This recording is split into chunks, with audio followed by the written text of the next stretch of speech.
Recipe එකක්. මේක මේ ඉන්දියන් අය ගොඩක් වෙලාවට සෑන්ඩ්විචස් හදද්දී පාවිච්චි කරනවා. අපි බලමු මේක කොහොමද හදන්නේ කියලා. ඉතින් අපිට මේක හදන්න ඕන වෙනවා මිංචි කොළ කප් එකක්, කොත්තමල්ලි කොළ කප් භාගයක්, අමු මිරිස් කරල් දෙකක් වගේ. වැඩිපුර සැරට ඕනේ නම් තව දාගන්න පුළුවන්. එතකොට අපිට කජු මේස හැඳි එකක් දෙකක් වගේ ගන්න පුළුවන්.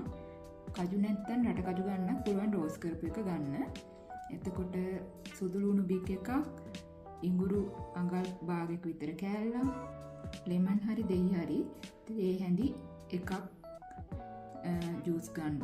එතකොට අපිට තව ඕනේ සීනි තේ හැඳි කාලක්, ආයේ යෝගට් හරි කර්ඩ් වලින් හරි මේස හැඳි දෙක තුනක්, ලුණු ඔයාලගේ රස අනුව දාගන්න, වතුර ටිකකුත් ඕනේ වෙනවා.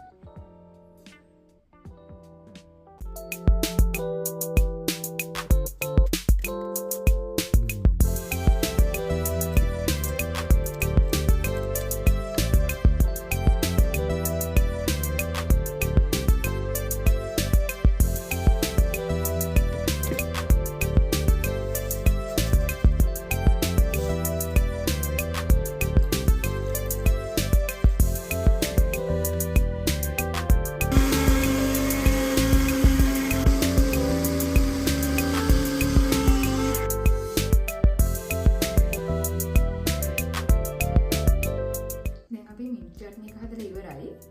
අපි දැන් මේකෙන් සෑන්ඩ්විච් එකකුත් හදලා බලමු කොහොමද කියලා.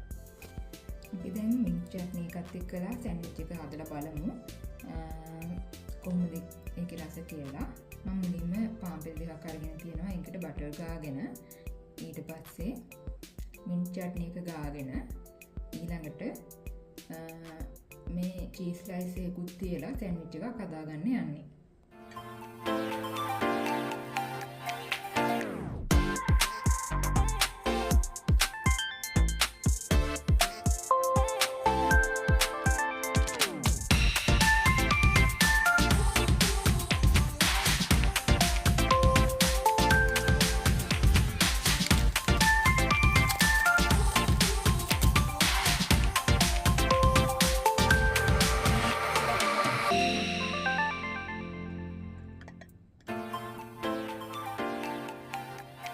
අපි දැන් මේක රස බලමු.